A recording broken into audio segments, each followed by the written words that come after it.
Hi everyone, and welcome back to the Shanae Show.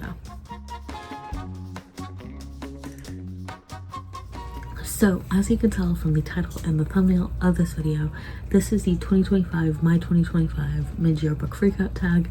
This has slowly started to become a favorite of mine to do just as a quick pause and refresh and look back on how the first half of the year has gone. And honestly, I think we all need to take a pause every once in a while and just reset a little bit. And this is my stack, at least for the physical books that I have on this list. And I started to record this and then realized like midway through I wasn't doing the synopses, which I'm really trying to do more. And I was just at a point where I was like too far into the recording to like go back and describe every single book. So we're starting over, which is okay. And as usual, the prompts are in the description, and then my answers for the prompts are also in the description, just to have that list while I figure out if I can edit on my computer or if I still need to edit on my phone or what have you, because I think I've talked about this in previous videos, but for the time being I have been recording on my phone because when I send the video, the unedited video, to my computer, the audio gets messed up. Or like if I send it after being edited in iMovie, the audio is fine. So it just is what it is right now. That actually might be a good idea. So anyway, not the point right now. So with all of that out of the way, let's get into these prompts. So the first prompt is the best book of the year, and for me that is Villains Are Destined to Die Volume 2. This is the authors, and I read the first volume. I have it right here so I can give you the summary of Volume 1. I read the first volume last year in my post-Anime Expo reading vlog and absolutely loved it. Fell in love. And read Volume 2. Again, fell in love, stayed in love. And the artwork is just gorgeous. The story, like, I'm a broken record right now, but I absolutely love the story and the characters and just how complex it is while also staying pretty simple. Like, it's not, like, it's simple in a very good way. So I'm gonna give the summary for Volume 1 just to not be too spoilery. So here we are. A villain living life in hard mode whose every path leads to death. Playing daughter of the Duke's Super Love Project as the easy mode heroine, Yvonne makes charming the male characters a breeze. But once you switch into hard mode and step into the shoes of Penelope, the misunderstood villain, it's nearly impossible to even stay alive. It's nearly impossible to even stay alive. So imagine the shock of suddenly waking up in Penelope's body. You know right away that your life is on the line. With love interests who will kill you if their affection meters drop too low, and the inability to speak without choosing from pre-selected dialogue, it quickly becomes clear that Penelope's chances have been rigged from the start, and this villain might just be destined to die. And honestly, like, it reminds me of, like, why is the light not turning on back here? There we go.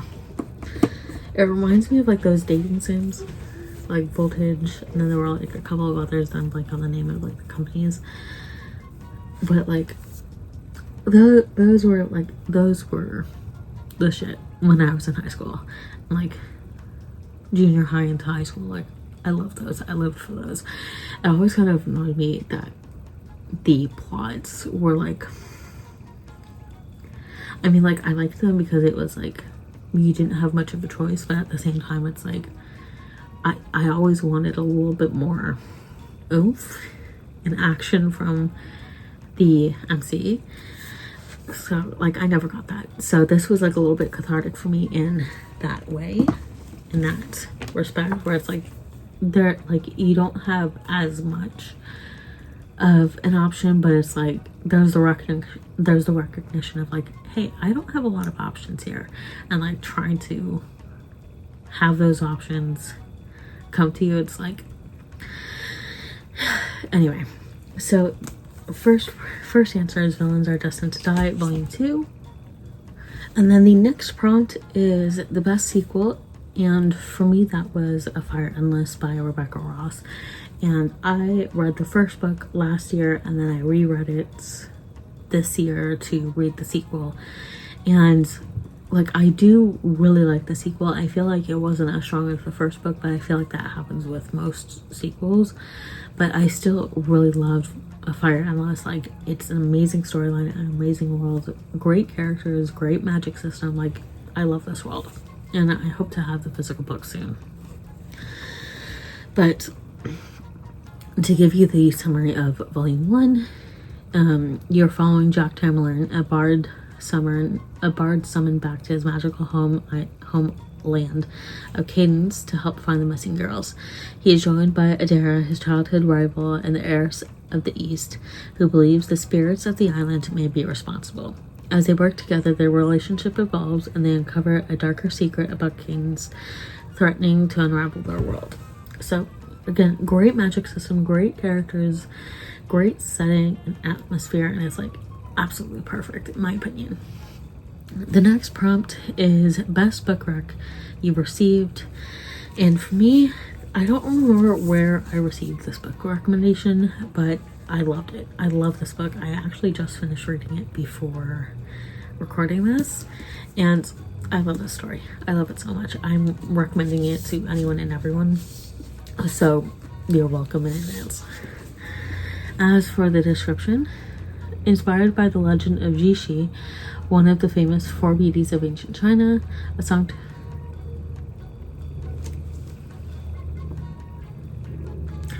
okay, so yeah, sorry, I just like had a little bit of mental pause there. But Jishi's beauty is seen as a blessing to the villagers of Yue, convinced that the best fate for a girl is to marry well and support her family. When Jishi draws the attention of the famous young military advisor Fan Li, he presents her with a rare opportunity to use her beauty as a weapon, one that could topple the neighboring kingdom of Wu, improve the lives of her people, and avenge her sister's murder. All she has to do is infiltrate the enemy palace as a spy, seduce their immoral king, and weaken them from within. So, a beautiful story, great, amazing characters, plotlines complex, and it's not really like a hard magic system. There's a soft magic system, which I absolutely loved in this. And it's more like, it's a very subtle magic system. It's kind of hard to explain. But I absolutely love this book. Highly recommend it. And again, you'll thank me later. And then the next prompt, well, I'm getting there, is a new release you haven't read yet but want to, and for me that's the Mademoiselle Alliance by Natasha Lester, and I'm kind of surprised I haven't read it yet, just because usually I'm pretty quick to pick up Natasha Lester's books and then read them. It's been a really rough first half of the year. But to give the description, as usual, so we're following Marie-Madeleine Fourcade, a French woman who, in the face of Nazi occupation, leads a resistance called the Alliance. And it's inspired by a true story, and we follow Marie-Madeleine as she navigates a double life, concealing her identity and gender while building a network that helps the Allies. Again, Natasha Lester's books are usually really right on the spot, right on the button, and absolutely gorgeous stories. So I cannot wait to read the Mademoiselle Alliance. And it's been a little bit since I read one of her books, so I'm really looking forward to it. The next prompt is most anticipated release for the second half of the year. And for me, that is Under the Oak Tree Volume 2. First off, the covers for the comic version and the book version, the novelization version, both of the covers are absolutely gorgeous and stunning. And I read the ARC, the advanced reader copy, in my post-Anime Expo reading vlog last year. I've yet to read the full thing, like, not that there's going to be like huge differences, but I need to read this before Volume 2 comes out in November. I think it's November 18th. So absolutely love the story. But as usual, to give the description, I'm saying that too much. But to let you know what this is about, most fairy tales end with a wedding and a happily ever after. But this is no fairy tale. Lady Maximilian is the daughter of the powerful Duke Croiso, but she is rarely allowed outside of her family's sprawling castle for fear that her stutter will tarnish their noble name. When she is forced to marry Sir Riften, a lowborn knight caught in one of her father's schemes, Maxie doesn't dare hope for happiness, let alone love. Her stumbling communication and his gruff manner sour their relationship before it can begin, and Riften leaves without a word the morning after their vows are exchanged. Now, 3 years after their disastrous wedding night, Riften has returned a war hero. To Maxie's surprise, despite the rumors that he was offered a marriage to Princess Agnes, a beautiful and renowned sorceress, Riften still wants Maxie for his wife. And when he comes home to claim her, his desire bewilders Maxie, even as she is overcome by the scorching heat that Riften's presence ignites within her. As she learns to navigate the intricacies of her new life, Maxie will find herself and her courage and discover that she is anything but powerless. So, absolutely love this story. And we need more like this, where it's we still have some semblance of a happy end, but it's not just everything's all hearts and butterflies and rainbows. We love hearts and rainbows and butterflies. My bunny just left. We love the hearts. Are you okay, Dahlia? We love the hearts and the rainbows and the butterflies, but we want some more complexities. Anyway. Okay. So the next prompt is biggest disappointment. And for me, out of this first half of the year, that was The Honey Witch by Sydney J. Shields. And it's not that this was necessarily disappointing. It's just I don't really know what my expectations were going into this, but they didn't really meet the expectations that I had for it. Again, I'm not sure what I was expecting, but it wasn't what the book was. And the concept of it was good, and I like that, and I like the vibes of it. It just, there were certain marks that for me felt a little missed, and it felt like it was some missed opportunities. So again, that's just me. So we follow Marigold Claude, who is trained as the next Honey Witch on the magical Isle of Innisfree. The Honey Witch's curse prevents her from ever finding true love, but that doesn't deter Marigold. When a skeptical woman named Lottie arrives on the island, Marigold is challenged to prove magic is real, and she soon begins to develop feelings for Lottie, putting her curse and her new home at risk. So again, I just feel especially with the second half of the book, I just feel there were some missed opportunities and just missed marks. But overall, I did really enjoy the concept of it. Like I said, it just wasn't everything I was expecting. So that was the biggest disappointment of the year, but nothing for this first half of the year has been truly disappointing, especially considering some of the books I read last year. So, and then the next prompt is the biggest surprise, and for me that was The Fury of the Gods by John Gwynne. And I was just surprised by it because the first, and I am counting this just because I finished it up this year, and well, not that I finished it up this year, I finished the series this year, and honestly, the middle book, the second book, The Hunger of the Gods, it's not that one fell flat. I just feel it hit the middle child syndrome almost, where it's it was used more as filler. And with 3 long books that are well over 500 pages, the second book did kind of have the middle child syndrome, and then this one kind of picked up the slack. So it was a surprise in that sense. And then to give the description for the first book, The Shadow of the Gods, I was too lazy to get it from my shelf because it's in a stack of books. So, and I got this one before I started recording, and I didn't want to get the first one. Anyway, we follow 3 We're following three individuals: Orca, a huntress on a dangerous quest; Varg, a former thrall seeking vengeance; and Elvar, a noble woman pursuing fame, as they navigate a world rife with monsters, political intrigue, and the lingering influence of the dead gods. Their paths eventually converge as they face the rising shadow of a new threat. And honestly, I really enjoyed the first book. Like, the first book was one of the highlights of last year, maybe even the beginning of this year. And the second book, like I said, really kind of hit that middle child syndrome and felt like your typical second book in a trilogy that feels more like filler than anything. So that's why this one was a bit of a surprise. And then the next prompt is, I'm still holding this one up, but the next prompt is the new favorite author or debut or new to you. And for me, it's John Gwynne, because again, I did really like the overall concept of this trilogy, and I really enjoyed the overall story of the trilogy, even with some of my gripes about the series, especially like the second two books. I don't remember if I've talked about it before. I think I have, but with the second book, The Hunger of the Gods, we're introduced to two new characters, and their POV chapters are very regular. And like, in the first book, I only really cared about Orca's storyline.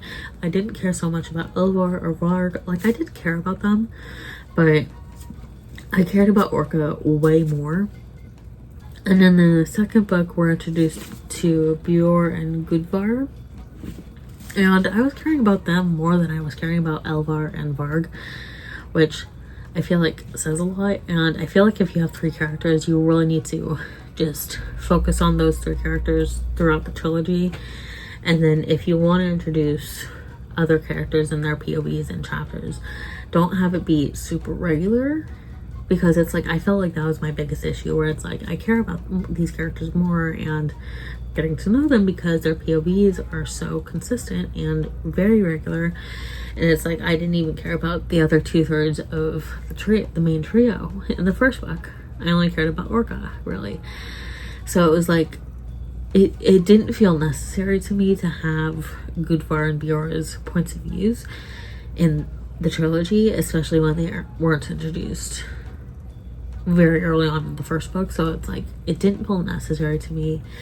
But even with my gripes, like John Gwynne, I love his writing. It's very dense and wordy, so that is something to kind of be aware of going into it. But like, I feel like it kind of filled a void I've been missing since Lord of the Rings, at least for fantastical storylines. So it hit the spot in that regard. And then the next prompt is newest fictional crush. I don't think I have anyone. I guess Orca could sort of be the newest fictional crush. I don't really have anyone though, as of right now in this first half of the year, so it is what it is. And then the next prompt is newest favorite character.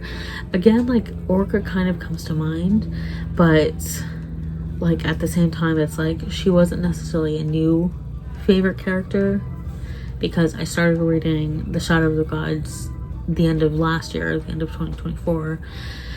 But like, 4 books that I specifically read and new characters that I was introduced to in 2025, there isn't anyone that's, well, maybe Bjorn Gudvar, but again, it's like there wasn't anyone specific that comes to mind. And like, Bjorn and Gudvar are kind of like, they're not like favorites, but I was enjoying them more than Varg and Elvar's points of view. But again, they're not really favorites, so I don't really have an answer for this one either. The next prompt is a book that made you happy, and for me that is 6 Days in Bombay by Alka Joshi. And honestly, like, I've seen this author around a little bit, and I wasn't like worried or wary of it, but I just never got around to reading any of her books until this one. And I don't know why I held off, because I absolutely love the story. And in it, we follow Sona, a young Anglo-Indian nurse thrust into a mystery after a famous painter, Mira Novak, dies suddenly in her care. Sona is drawn to Mira's fierce spirits and unconventional life, becomes the prime suspect, and must embark on a journey across Europe to clear her name and uncover the truth about Mira's death. And honestly, like, it's the perfect blend of what we need, I feel, in murder mystery stuffs. In not so much mystery thriller, but I feel like it's that kind of blend of fantasy, of culture that we need in murder mystery, aside from the westernized European murder mysteries that we get. I love a good Western European, the American murder mystery. I love them, but like, I feel like we need more from non-European, non-Western cultures. So this one was perfect. The next prompt, as I get to my list, is genre that you've read the most from, and fantasy was definitely at the top. I feel like historical was secondary, but like fantasy is definitely at the top, and it makes sense. So that's probably going to track for the rest of the year, unless I suddenly start reading from another genre, or like suddenly start reading more from the genres that I currently read from that are not fantasy. But by the end of the year, it's probably going to be fantasy still. So the next prompt is favorite book to movie or book to show adaptation you've seen so far this year. And I will have a disclaimer here. I did watch the show first. I have not read the books. I plan to read the books, but I don't have the books, and I plan to read the books. But for me, it's Shogun, the recent adaptation of Shogun. I absolutely love the show. And it's like hitting all the marks for like the nostalgia of like Japanese culture shows, because I watched a lot of anime when I was younger and I'm getting back into it. But it hit those markers, and it hit the markers that I kind of need now, where I need a more complex story and characters and relationships. And it's hitting all those points. I love the show. And I while I'm on this note, I am not in the camp of, oh, the book is always better than the movie, or oh, the book is always better than the show, or you have to read the books first. Like, sometimes we need the movie or the show as encouragement to read the books, and sometimes the movies are better. I like, as an example, I love Lord of the Rings. The Hobbit, the movies aren't as good as the book, in my opinion. You have the animated Rankin and Bass Hobbit, which is not the best. For me, it's more of like a guilty pleasure watch because I grew up on it. And then there's the Peter Jackson's movies, and I feel like it just, with the Hobbit movies under Peter Jackson, I feel like those ones just got a little too big, where it should have been 2 movies at most, like was originally planned. But like, it was like the production company that was like, hey, make it 3 movies like you did with Lord of the Rings. And it's like, it's 1 short book. We don't need 3 movies. And I love the movies. I love the Hobbit movies, the trilogy. But it's like, it's not the best adaptation of the book. However, with Lord of the Rings, the movies, and I feel like with the Hobbit movies, they were trying to live up to Lord of the Rings hype and tie it all together with Lord of the Rings. Whereas the Hobbit, the book, was not intended as a prequel to The Lord of the Rings. The Lord of the Rings is not a sequel to The Hobbit. It's in the same world, a lot of the same characters, but it's not the same story. It's 2 different stories, and it's connected by the one ring. The 2 stories are connected by the one ring, and again by the characters and the world, but they're not the same story. And I feel like that was a large misconception amongst a lot of fans.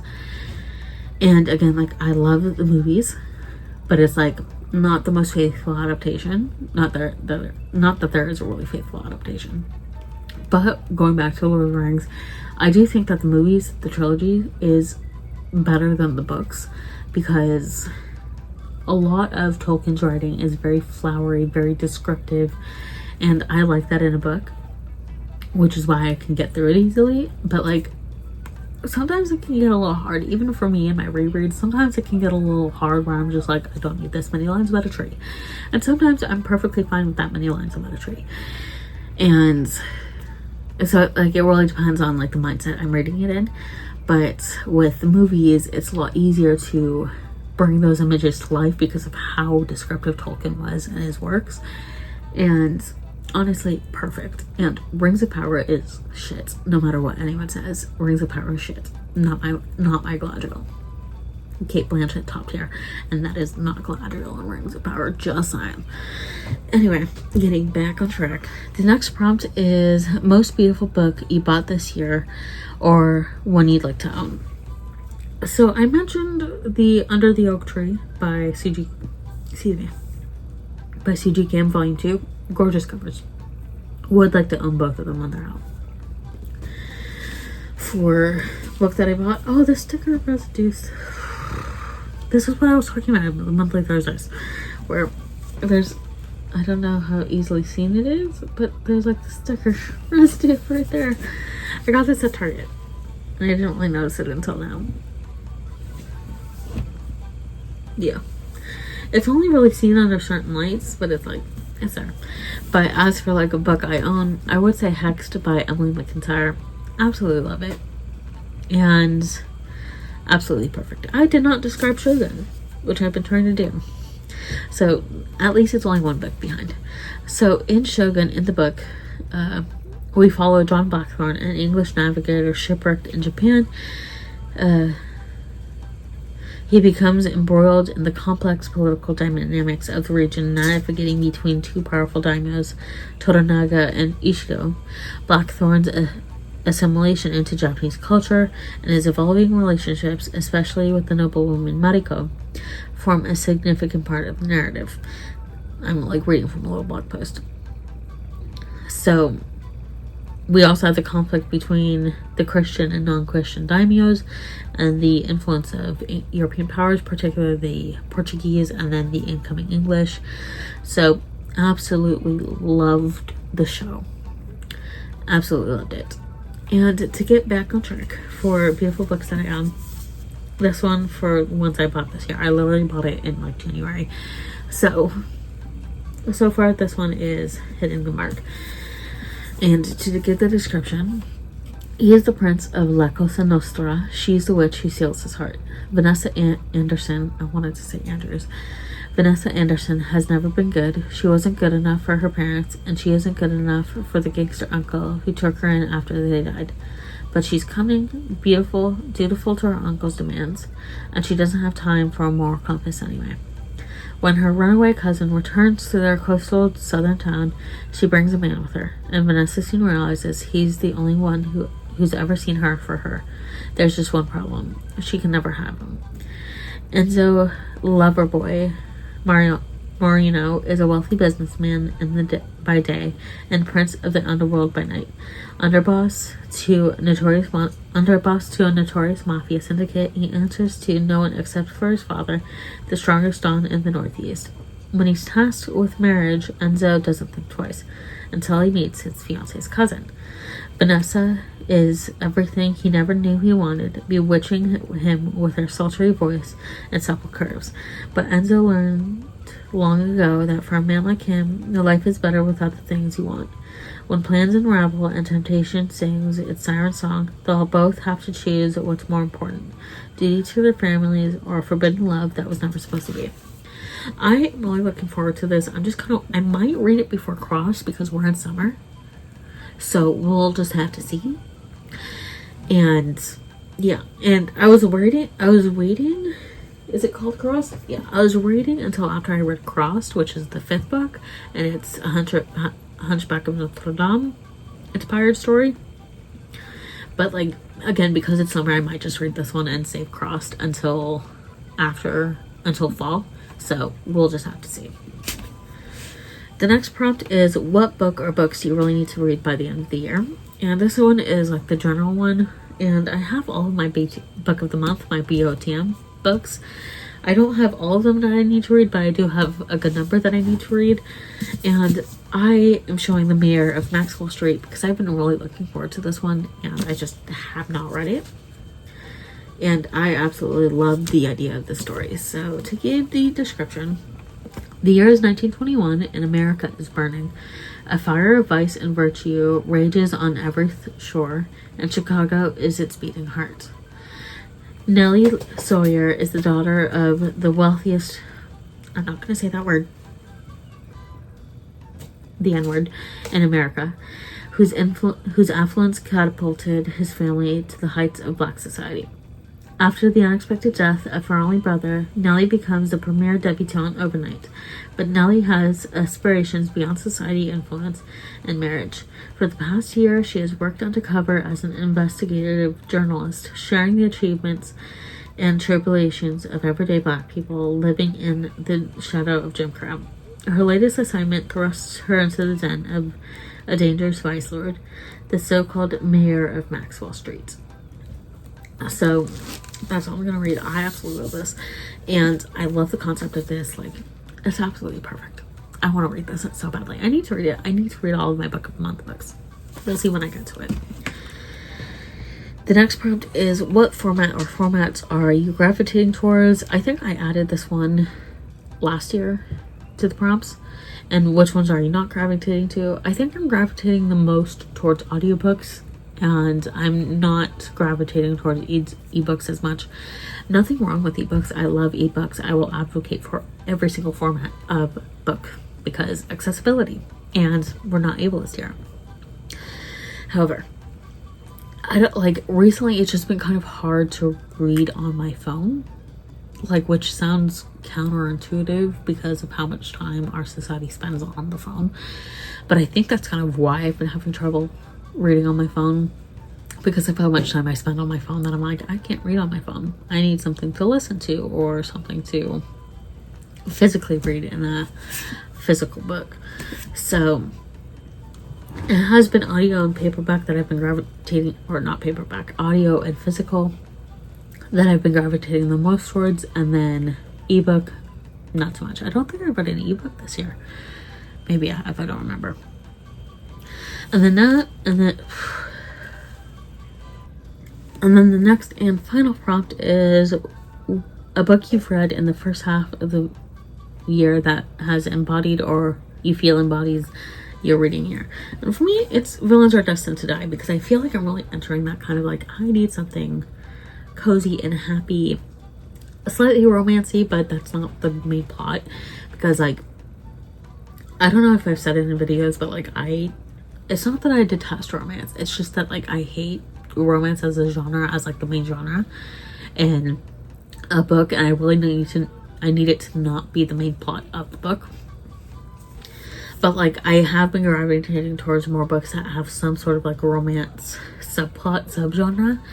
So like fantasy, historical fiction with some romance in there, perfectly fine with. But I absolutely detest it as the main genre. Again, nothing wrong with it. It's just not for me.